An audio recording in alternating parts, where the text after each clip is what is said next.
Turks, Cenk, Uygur, and Kasparian with you guys. Okay, so today is, Anna just said it as we were coming on there, and she's right. It's kind of a great news day.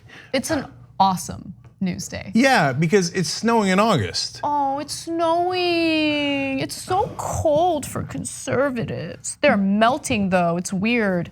Well, I would suggest that they hurry up and get to a safe space as quickly as possible. Oh, they're fleeing for their safe spaces right now as we speak. Okay, no, you guys are gonna see, we're not playing. Like, the theme that unites today is not even bed bugs. You'd think it'd be bed bugs, but it's actually snowflakes.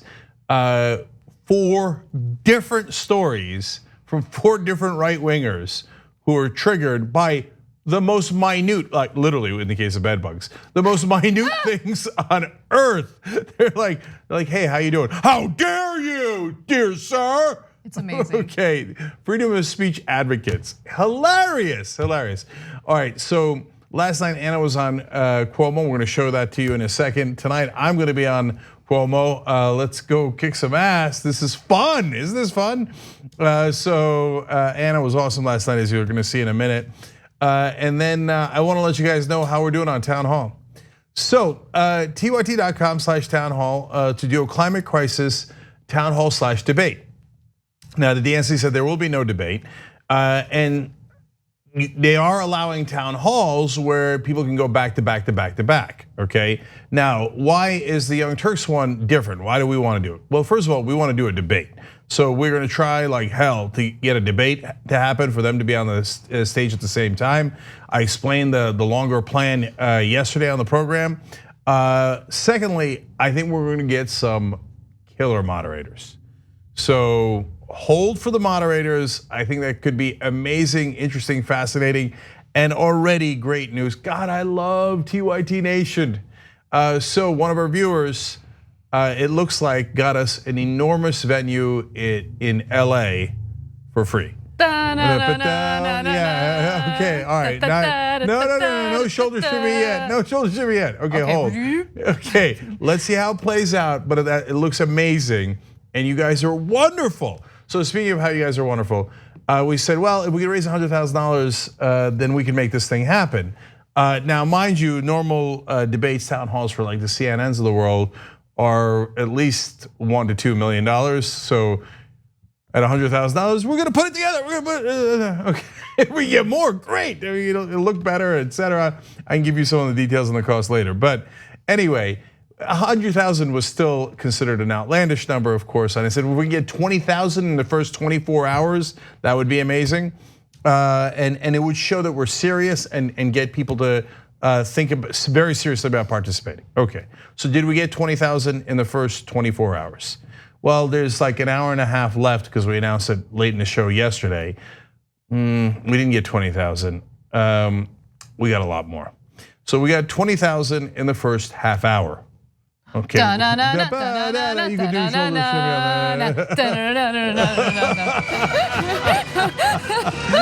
excited about it. I am, this is awesome. Yeah, well, you should be. Okay. What do we have so far? $76,056. You guys are out of control. This is amazing. 2,527 individual donors. I think the average is around $32 that people are chipping in. So this thing's gonna happen. It's amazing. Okay? Amazing. So already on day 1, we know it's gonna happen. Number 2, we got an hour and a half. Can you put us over the top? Let's get to 100,000. Look, I'm saying it's gonna happen because I'm convinced from you guys that we're gonna get to 100,000. We do have to get to that. And then we can see, hey, can we soup this thing up? Can we actually make this look great? And who else can we get to participate? The more resources you have, the better you can make it, both stylistically, but also substantively. So let's keep going, tyt.com/townhall. And I said this at the very end of the show last night. You guys make believers out of me, because I wasn't sure we were gonna raise the 20, let alone 76, let alone 100. I knew. There she goes. Come on. So, and look, what makes it awesome, last thing on this is that it's people powered. When we go to folks, we go, hey, listen, man, this is both the idea of the audience, their demand, and they're not playing. They put up a significant amount of cash to make this happen. That is compelling compelling. That's really compelling. Then what are you gonna do, not show up? And so you are all of our power, and that's why we say together we're too strong, and it's absolutely true. We provided an outlet, and you guys provide the strength and the power that makes this possible. And I'm telling you right now, with this money, we're gonna be able to make something great happen. With more, it'll be even better and give all of us more strength as progressives. So let's go get them. All right. Okay. Let's get to the news. First, I wanna start off with Cuomo. So, yesterday, there was a poll out indicating that both Bernie Sanders and Elizabeth Warren are tied at the top of the poll when it comes to Democratic candidates for president. They're both polling at 20%, Biden polling at 19%, which means that they're at a statistical tie. But the big takeaway was that Biden lost a considerable amount of support among various groups or demographics within the Democratic Party, including Democrats who consider themselves moderates and conservatives. So I was invited on the Cuomo show, Cuomo Prime Time, in order to debate this with Ana Navarro. So Ana Navarro is representing the moderate Democrats, I'm representing progressives. And an interesting topic came up in the middle of this conversation. I'm just showing you the part that I think was the most fiery, I guess. With that said, let's take a look. Will Kasparian get behind a Joe Biden? Will you get behind a Joe Biden? I want Trump out, so I do agree that it's important to support whoever ends up winning the Democratic. Look how you're backloading it. No, I'm not backloading it. I mean, I did not like Hillary Clinton as a Democratic candidate, but when push came to shove, the right thing to do was to vote for her, and that's what I did. Even as someone who lives in California who could have very easily casted a protest vote. But let's cross that bridge when we get there. We're a long way from it. Long way. We are a long way from it. But I just want to quickly talk about or answer the question about who would be the best challenger to Donald Trump. I mean, look. Biden's got to figure out which state he's in first before he talks about fighting Donald Trump. I mean, he's campaigning in New Hampshire. He thinks that he's in Vermont. He's had one gaffe after the next, and Biden has this habit, and I think you see this with a lot of establishment Democrats, where he thinks he can work with the right wing and compromise with the right wing. I think that establishment Democrats are really missing the point. We don't want someone who's gonna concede to the right wing. We want a fighter. We want someone who's gonna make the Republican Party bend to our will, because we've been conceding to their side for far too long, far too often, and that has created the type of political climate and the political situation we're dealing with today. Yeah, so Anna, that was an amazing job, but first I got to give credit to Chris Cuomo one more time, and I'll tell you why. Because on that same CNN network over the last 24 hours, we had Jeffrey Toobin come out and dismiss that poll that Anna was referring to as a rinky-dink poll. And then Harry Anton came out and he said, "Oh, it's an outlier." And he's almost screaming into the TV. Normally he's just very calm. The numbers guy comes out, "Hey, Joe Biden's leading, everybody's happy, right?" Now all of a sudden, for the first time, Joe Biden's not leading, and he's like screaming into the camera, like, "No, wait, this is an outlier. You should ignore this poll. Ignore this poll," right? Okay, hey, take it easy, take it easy. And in the bad old days, well, that would have been it, and it would have been all establishment Democrats or Republicans talking amongst themselves. Is it going to be Trump or Biden? A set of choices that most of the country doesn't want. Cuomo provided a space for actual progressives to go on air, and you could tell because Anna says things like, "We're going to make them bend to our will," which I mean, I haven't heard that in television since I was on MSNBC, but other than that, for like 20 years, right? That was previously unallowed on television, strong progressives. So she says that, I'm back on tonight. So they're not stopping us. I know it's kind of a funny thing to praise CNN for, but they should be praised for that. MSNBC doesn't have anything like that on air right now. Right, so look, I wanna be super clear. I give Cuomo and his producers all the credit because they do provide a platform for progressive ideas, and you don't see that anywhere else in cable news. I mean, Brian Stelter also invited me back on. That was like a few months ago, so I give him credit for that as well. But I mean, in terms of repeat progressive guests, you're right. I mean, you've been going on Cuomo on a regular basis, and it is important to break through to people who don't necessarily watch digital media or independent media. It's important to break through the people who are relying on CNN to get all of their information. And if you don't have that progressive view represented, well, then there's an entire world out there that some of these viewers are completely unaware of. And I think that people do want a fighter. I mean, some on the right saw that segment and decided to come after me and argue that I'm being authoritative. Or authoritarian, I should say, authoritarian. And I'm like, you guys support Donald Trump, who like wants to bypass Congress in every way possible to get exactly what he wants. So right-wingers crying about authoritarian government. Are you crazy? Really? With a straight face? Yeah. Yeah. So no, the Democrats have been unfortunately incredibly weak in our lifetimes. And so it's about time we had strong progressives that say, no. I'm tired of Nancy Pelosi, Chuck Schumer, Joe Biden, Hillary Clinton, beseeching Republicans. Oh, please, pretty please, will you work with us? How about we beat them with a stick politically and we crush them and we win and then we enforce our will? When Republicans say that, everybody's like, well, that's normal. Of course, bravo, Republicans, way to be strong. When Democrats say, well, first of all, they're not allowed on television previously. Now, when you hear it on television, they're like, are they allowed to say that? And apparently we are, so that's why we're giving them credit. Look, CNN also has Alexandra Rojas as a contributor. She's the head of the Justice Democrats, so it's not just those. Van Jones, there are other people on CNN. It's all of a sudden not like this weird aberration. I think that they're quicker to acknowledge that there is actually a progressive wing of the Democratic Party. And guess what, Harry? I know you're upset about this outlier poll, but it's real. And we're winning. And think about this, guys. Even when the Antons of the world freak out, and as long as, by the way, he freaks out, in my opinion, I'm sure he thinks that I freak out about different things. But as long as everybody's allowed on, let's have an exchange of ideas. No problem at all. Totally agree. And by the way, like I thought, so Cuomo wants to challenge all of his guests. So I'm not taking this personally at all. I actually like when he challenges me because it gives me an opportunity to answer common right-wing talking points or maybe moderate Democrat talking points that we see.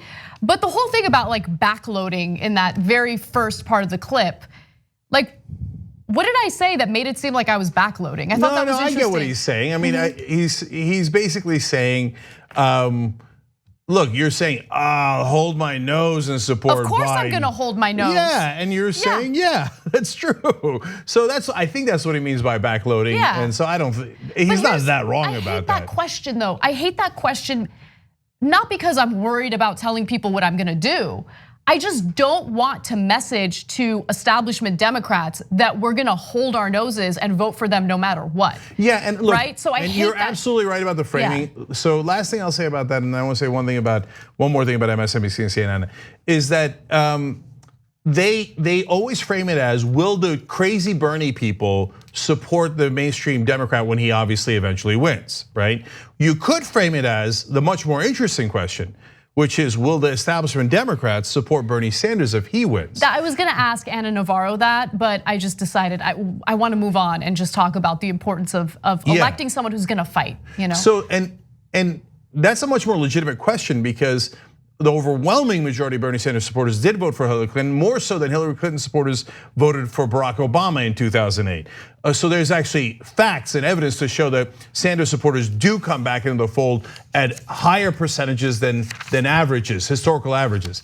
But you have nonstop people on television saying, no way for Bernie, never Bernie, never Bernie. So that's a legitimate question.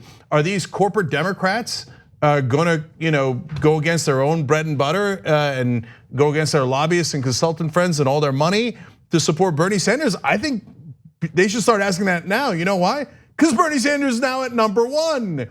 So getting back to that poll to finish that thought, look, the Entons and the Tubins, etc. Now we're all in the same place arguing over the things, and you get to say anything you like. But Harry, we're gonna meet you at the next poll, and the one after that, and the one after that. So you can get all emotional that, oh my God, my beloved Joe Biden doesn't have the lead anymore. This poll must be crazy. I don't believe these numbers. No problem. I'll see you at the next poll, okay? And we're gonna win that one and the one after that. And there'll be a little bit of variations, etc. But if you think Biden's has the lead and is gonna keep the lead or is gonna retake the lead, well, I'm gonna be proven right and you're gonna be proven wrong. And the whole country's gonna see it. So God bless, that's an exchange of ideas. On the other hand, at MSNBC, Oh God. Their idea of a progressive is someone who's like, I find Bernie Sanders physically repulsive, and I have no basis for that. I just wanted to say it because I hate him. And they're like, see, bravo, progressive. She doesn't like Trump either. No, that's not a progressive. Yeah. And they're littered with ex-Republicans or current Republicans who are like, well, yes, Trump is erratic at times, but not Bernie. Okay, so I don't know that you could point to a single person on MSNBC who's as progressive as any of the people that I named at CNN among the progressives. And by the way, guys, you know what we do? We bring people with us, okay? So I'm on first, and then and Anna comes on. And then I shut the door. Yeah, we don't shut the door. No one else. And Alexandra Rojas, part of that mix, etc. Kyle Kalinski's gonna come. John Iadarola is gonna come. Okay, and when we look, man, super last thing. I know I love this poll, and I don't care about it being one poll or if it's an outlier, etc. It's a trend that I've been showing you all throughout. We were right, etc. And you'll see it in many polls going forward. We got a long way to go. My point is, guys, even if you thought this poll was an outlier, let's just say that they're all tied at 20, 20, and 20, right? Biden, Sanders, and Warren, because it's close enough to that it's a statistical tie, right? That means progressives have 40%. Conservative Democrats only have 20%. So, oops. I didn't think about it that way, but you're right. Yes, so that means we're gonna have the next president. And so MSNBC can try to block the gate and be like, no progressives allowed. But guess who's gonna come through? Someone who's gonna go through the gate and then live and work at 1600 Pennsylvania Avenue. You're not gonna be able to stop that gate. All right, so I wanna move on to one of the many reasons why Bernie Sanders is awesome. And it has to do with something that he put out just yesterday, right before I went on Cuomo's show. So let's get to that. It's no surprise that traditional media outlets, and I'm talking about media outlets that do real journalism, are facing a very difficult media landscape. In fact, local news has been eaten up by these giant media conglomerates, and that allows for corporate control of a few corporations over all of our media. And it's something that Bernie Sanders wrote about in the Columbia Journalism Review. So in his piece, he not only sheds light on this huge problem in journalism, but he also talks about what his solutions would be as president. So here's what he says. We are going to institute an immediate moratorium on approving mergers of major media corporations until we can better understand the true effect these transactions have on our democracy. He also writes, we will reverse the Trump administration's attempts to make corporate media mergers even more likely in the future. We are not going to rubber stamp proposals like the new plan to merge CBS and Viacom into a $30 billion colossus. So there's more. There's so much that he wants to do, and there are also details that he talks about, the concerns he has about media that I wanna get into in just a second. But has anyone as a presidential candidate talked about media conglomerates? I don't think I can think of a single person other than this example from yesterday. Bernie Sanders saying that, hey, this is a huge problem. This goes against our democratic process. We need an informed public. So we need to actually focus on this issue. Yeah, the only other person, unsurprisingly, in at least half of the context is Elizabeth Warren. She talked about breaking up the big digital companies like Facebook, Google, et cetera, which have gigantic digital media components. And Elizabeth Warren's been plenty tough on business interests overall. But yes, Anna, when you're talking about the media conglomerates from traditional media, Bernie Sanders is talking about it, and he's doing it with nuance, and I want to dive into that a little bit, because he says, look, 28,000 jobs have been lost in traditional media over the last decade, basically. 3,200 jobs have been lost in the media industry just in the last year alone, which is very significant. 1,400 communities have lost local newspapers. Nobody else is talking about these trends, okay? Certainly at the presidential level. And this allows people to consolidate power. And then when few multi-billion-dollar corporations own almost all the media, they control the message, they control the framing, and they control so much more.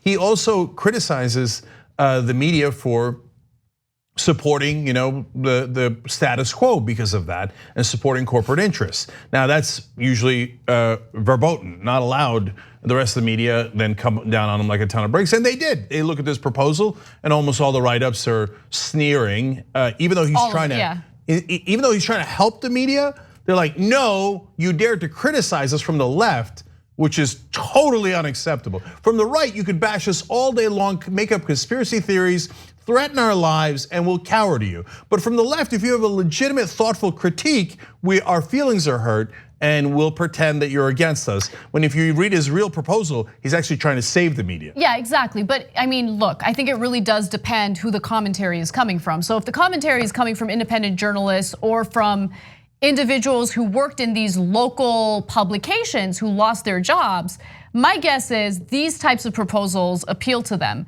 But if you are given a multi-million-dollar contract to be a host on cable news and your company falls under this giant media conglomerate, yeah, I mean, you either love this and you can't really say anything about it, or you hate it because it puts your financial future in jeopardy, or your very lucrative financial future in jeopardy. So let me give you some more of what Bernie Sanders wants to do. What Trump has done allows cross-ownership of newspapers and television or radio stations. He has also given the green light to owning multiple stations in the same market. So in the beginning of Trump's administration, there was that big story about Sinclair Broadcasting Group and how they're snatching up local stations all over the country, and they're really monopolizing the news and the messaging that gets out there. So that's one example of what Bernie Sanders is talking about here. We will start requiring major media corporations to disclose whether or not their corporate transactions and merger proposals will involve significant journalism layoffs. They will. Yeah, and they do. Oftentimes they do, and we've seen that over and over again. Employees must be given I love this part. Employees must be given an opportunity to purchase media outlets through employee stock ownership plans, an innovative business model that was first pioneered in the newspaper industry. So oftentimes the hardworking people behind the success of these publications or these television stations, they don't get paid enough, they don't have benefits that would actually appeal to any average person who needs healthcare or a retirement plan. And so he's saying here, look, we need to have the employees get a seat at the table, have some ownership of the company through these stock options, and I love that. He's all about looking out for employees. He also focused on the necessity of diversity within these newsrooms, which I love. So he also says, additionally, we will pass my workplace democracy plan, which will boost media workers' laudable efforts to form unions and collectively bargain with their employers. Yeah, none of the bosses are gonna like this. And so, the more I read it, the more I thought, man, he's got a good shot at winning. And so, you know why? Like, you do know why, but the guys on television, and by the way, it's not just television. I think some of the most egregious violators of bias in the media is the New York Times, NPR, on and on it goes, okay? And their base assumption is, this system is awesome. Any challenge to this system and the bosses who run it is unacceptable. And so, but the more they keep saying that, like Bernie Sanders would actually change the system and he would give the workers rights. It's outrageous. What people heard is Bernie Sanders would change the system. I really like that. Workers would have more rights. Wait, I'm a worker. Yeah, tell me more. Yeah, right. They're accidentally doing advertising for him. And they can't see straight because they're like, well, all the people in charge don't like Bernie Sanders, so I'm just gonna keep repeating that. So thank you. David Sirota, who is on Bernie Sanders' campaign team, had tweeted something about how he's been rising in the polls despite the very negative and hateful coverage toward him in the mainstream media. But I don't think it's despite. I think that their attacks on Bernie Sanders, as you just mentioned right now, helps him because it draws attention to these proposals that people, average Americans, I'm not talking about executives, love, right? Yeah, but look guys, how many times have you heard me say on the Young Turks? I mean, if you're counting about 1 billion, if you're playing drinking games, you're obliterated at this point. American voters do not like big business. They don't like big media. and they don't like standard politicians. That's based on the polling. All of them poll miserably, 30%, 20%, 10%. Congress once fell to 9%, maybe even 7% in one poll. And everybody on TV tells you, oh, Americans love big business. They just, you got, hey, that's who creates the jobs, okay? And Americans love big media like me, right? Getting paid $10, $20 million a year. They love that, they love it. And when I support everybody who's powerful, they love that. And polished politicians who are constantly changing their strategy with no principles at all, Americans love that. None of that is true. None of it is remotely true. So what I've been saying and advising publicly progressive candidates is run against that. If you bash those institutions, American people will love you for it, even though the media will yell at you. You got to brace for impact, and you got to be able to say, damn the torpedoes, damn my colleagues, because they're gonna get their feelings hurt first, and they're gonna rush out and be like, hey Bernie, come on, I take money from Comcast. Are you saying I'm corrupt? I'm your colleague, Bernie. Well, sad day for you, then don't take money from Comcast. And I'm moving on with my life. You gotta have the nerve to say that. You gotta have the courage to say that. And then the media will all yell at you in unison. And that is a tough thing to deal with if you've never dealt with that. Luckily I have, so I know how that feels. But if you're gonna run for president and you're gonna win, you got to do that. And now that Bernie has begun to do that in earnest, he always had the right policies, but he wasn't, honestly, and you heard me say that this many times, back in 2016 and in the beginning of this campaign, he wasn't being tough enough on the media and his damned colleagues. And so now that he's taking a much more aggressive stance, hey, look at that, rise in the polls. Love it. All right, we got to take a quick break. When we come back, we have excellent reporting from our very own Emma Vigeland. She covered a protest about water quality in Newark. I love this story because of the activism involved, so don't miss that. And then later in the show, conservative snowflakes. Yeah, and I'm gonna update you guys on the town hall situation in a sec. But yeah, do not miss the conservative snowflake stories. There's 4 different ones, and they're all awesome. We hope you're enjoying this free clip from the Young Turks. If you want to get the whole show and more exclusive content while supporting independent media, become a member at tyt.com/join today. In the meantime, enjoy this free segment. All right, back on the Young Turks. I'm going to tell you the town hall number in a second, but Oxford Golfer says, okay, working poor, but contributing to the town hall. Climate change is serious to the human race. Love it, thank you. Jackson says, hey, Cenk and Anna, my fiance Jessica and I just donated $27. We live in Burbank and are so excited to be able to meet other TYT members in the LA area. Here's looking forward to an unforgettable event. We hope so too. Actually, so let me pause there to give you the number, guys. Now, we went from 76,000 in the last segment to $81,379 with 2,728 individual donors. Amazing. Okay. Amazing. Yes. And now 2 things that are interesting here that I just want to make note of real quick. Francesca the Greek says, is Cuomo a TYT member? And the answer is yes. So that's because of you guys, as always. Remember when we did that campaign at the end of last year to amplify our voice and get our message out? One of the teams that got an Amplify package was Cuomo's team. And they were actually one of the ones that actually opened it and used it. So thank you. Again, always the TYT army that makes this stuff happen. And then last one here is, I want to correct the record on this. The Mathemagician says, you guys gonna cover the New York Times story about how Elizabeth Warren is licking the boots of the establishment and telling them how she's a team player unlike Bernie? The mask is slowly slipping from her face. It's actually pretty sickening with her record. No, we're not gonna cover that. We'll see you later. No, okay, I read the story and I was really nervous because I really like her and I think she's done great work as a progressive. And so when I heard the description of the story, I was like, oh no. And I went and read the story. No, if you read that story carefully, I swear to God, I'm not biased. I want to read, I haven't seen that story. Yeah, it came out yesterday. Tweet it to me if you haven't already. Right, yeah. What she's saying is, hey, I raised $11 million for other Democrats in the last cycle. If you think like, aha, Bernie raised $10 million for other Democrats in the last cycle. They did the same exact thing, okay? And she did not say, hey, I'm gonna look out for donors. She didn't say what Biden said behind the scenes, which is, don't worry, nothing's gonna change. She didn't say any of that. If you read the article, all she did was saying, I'm gonna work within the Democratic Party and I'm gonna make the party stronger, but these are my progressive principles. I was looking for something wrong, but there wasn't anything wrong in what she said. Look, I have to read it for myself, so don't take too much out of what I'm gonna say right now. But I don't even like the language of, I'm gonna work with the moderate Democrats and improve what's going, no. No, I'm worried about that. No, I get what you're saying. You gotta stick to your principles, period, right? Like if she wavers on those progressive principles. No, Anna, that's what I was on the lookout for. Right. I just said it in the last segment, I've said it 1,000 times.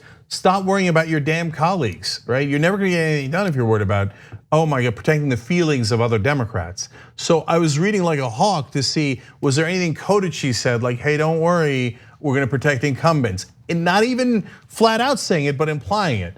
And she didn't do any of that. She just said, yeah, of course we're gonna rebuild the Democratic Party. I would say the same goddamn thing. So hold, okay? If you got something real, we're more than happy to uncover it, talk about it, etc. All right, also just a quick reminder, on Friday of this week, our power panel will be a little different. We're gonna do the show as normal. However, we are going to air our show on Zumo. So go to zumo.com/TYT to watch. Also, if you're a member, you can watch the show like you typically watch it. It's available to our members uninterrupted. You can become a member by going to tyt.com/join. All right, with that said, let's move on to the rest of the news. What do we want? We want it. When do we need it? Now. What do we want? We want it. When do we need it? Now. All right, that's a little bit of Emma Vigeland's report on protesters who assembled outside of the MTV Video Music Awards in Trenton, New Jersey. Newark.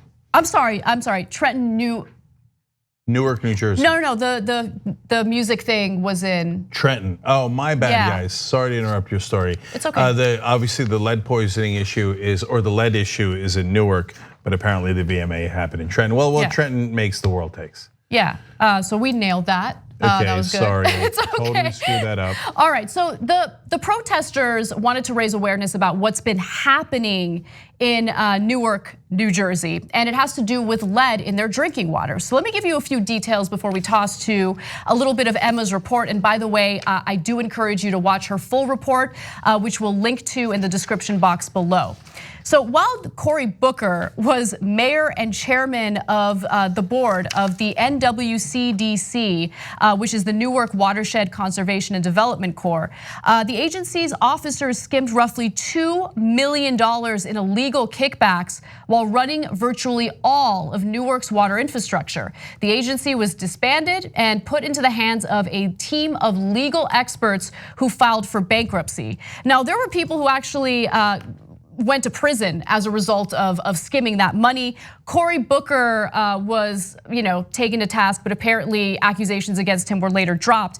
However, one of his allies, a woman named Linda Watkins Brashear, got 8 years in prison. And again, the lawsuit against Booker was dismissed. Now, let me give you some more. In June of 2017, citywide tests showed that more than 10% of homes across Newark had twice the amount of lead that's considered safe, according to federal law. So they keep failing these safe drinking water tests, okay? There's unsafe lead levels in the water. It keeps showing up over and over again. The Essex County Improvement Authority finally agreed to lend $120 million to the city of Newark to replace the pipes that are contaminating water with lead. And this is what the officials announced at a news conference on Monday. Now, with that said, I do think it's important to hear the protesters out. That's why Emma went to this protest and spoke to some of these activists. Let's hear what they had to say. This administration, with that man right there who's recording us, because we promoting accountability, we want people to be held with criminal negligence charges. It ain't over. He stands up here and he laughs because his citizens don't have clean water? This is who represents us. And I'm supposed to trust that he's gonna do right by $120 million? That he's gonna fix my people's lead pipes? No, we know who he represents. We see who he represents. And this is indicative of the entire administration. From the top all the way to the bottom, they all need to go. His name is Rahman Muhammad, and he is the deputy mayor of employment, and he works for the mayor's office and has been filming these people asking for clean water for 20 goddamn minutes and laughing in their face. Okay, so you want to watch the full report because apparently Emma confronted him? Yeah, I saw it. And so, look, I haven't seen Emma that mad in ever. Right? And so, the full report's fantastic, and he tries to pretend that he wasn't laughing at them. Nobody's buying it. He panically, in a panic, ends all interviews. Okay, and so I want to be clear. The protesters are not talking about the Trump administration. They're talking about the administration in Newark. And so the mayor there is Ras Baraka. They're upset with him. They're upset with Booker, etc. So Baraka says, "Look, man." But this isn't like Flint. Everybody keeps saying like it's like Flint because they have the same degree of lead in the water. So you got to be super careful if you live in Newark. But he says in Flint they chose not to do precautions. In our case, our pipes are 100 years old. We just realized it too late that it had gotten bad. But the protesters say otherwise. They say no. Baraka writes an angry letter to Trump once he got caught. And they realized he wasn't doing enough to address the situation. They're also mad and concerned about Booker because of the contract that Anna referred to earlier in this segment. And so, and Booker constantly, and this is the protesters saying it. Booker constantly says, "I'm from Newark, I'm from Newark." But then why don't you come down here? People will listen to you and make this a bigger issue. Whether you were involved or not involved in the problems that happened before, you could at least work to fix them now. And Booker has put out a statement, but it's not like he joined him in the protests or anything. So let's actually hear from some of these protesters who had some comments to make about Cory Booker. Let's take a look. The Newark Water Coalition has been trying to sit down and meet with Senator Booker since July 9th. We've been in email exchanges with one of his staffers, and we've been pretty much pushed to the side on this issue. We tried to reach out and talk to him about what residents were experiencing, and I feel as though he's part of the response, like part of, what's going on, and he should take partial responsibility. I think that he was very Newark forward and definitely wanted people to know that he was from Newark, and that was his base, and that's what got him to the Senate. And I just wish that at one of his meetings here, where maybe he's hosting a dinner to raise money for his presidential campaign, that maybe he just say something, right? Or maybe he'd come out here to maybe not something like this, but be seen publicly saying, hey, there's an issue in Newark. Because he has the privilege of having the press, right? People listen to him. They think what he says is important. And so if he was just to even mention that Newark is having a problem, I think that we wouldn't be begging for funds and begging for a solution right now. So they're playing hot potato with this problem. Oh, it's federal, state, local. No, we have a much bigger problem in America, which is that our infrastructure is crumbling. So some of it is understandable because we built it a while back. So for example, China has built a lot of their infrastructure over the last 5, 10, 20 years. So it's pretty new. Our infrastructure is oftentimes, like in Newark, over 100 years old. But that's why every once in a while, the government has to invest in rebuilding infrastructure. Otherwise, there's gonna be lead in the water. You know what lead does? It actually changes your brain and it makes you more prone to violence. It lowers your IQ. It is devastating. If I thought there was lead in the water where I lived and I got young kids, I don't know what I'd do, but I'd be in a full-blown panic, and I think any of you would.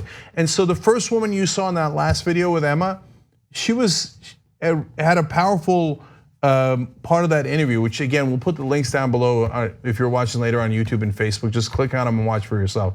But she talked about how, look, I got a 5-year-old. Did it already change his brain? I wanted him to be a scientist. And now maybe he can't be a scientist, I don't know. No, we can't live like this. This is worse than a third world country. And it's the main thing that it's about is the powerful people don't care about the rest of us. And it screams through at every level. And you can see in those protests, and you can see it in the coal miner protests in Kentucky, and you can see it everywhere. People finally going, I can't take it anymore. The teacher strikes all across the country, hey, they're never gonna get to us. The idea was, oh no, you give everything to the rich and the powerful, and then they literally call it trickle down economics. And it's supposed to trickle down to us. And after 40 years, people are waking up going, they're never gonna get to us. It's never gonna trickle down to us. That wasn't the point. The point was to give everything to the rich and the powerful. So when the rich and the powerful tell us, no, don't worry about it. It's their fault or this fault, but we're not really gonna fix it, or it's gonna take us a long time to fix it. It is maddening. And if you put the people that live in Washington, D.C. that are powerful in that district in Newark, where their kids all of a sudden are exposed to lead, that might change the dynamics of their brain. Do you know how quickly it'd get fixed? All of a sudden there'd be panic. Oh, my kid, I was gonna send him to private school. I already paid Harvard to get him in later, 20 years from now. I can't have lead in his water. How about our kids? That's what these protesters are saying, and that's what you gotta listen to. How about our kids? When we come back from the break, we'll give you an update on the fires in the Amazon and how Jair Bolsonaro, the president, the illegitimate president of Brazil, responded to efforts to give the country aid to deal with the fires. Come right back.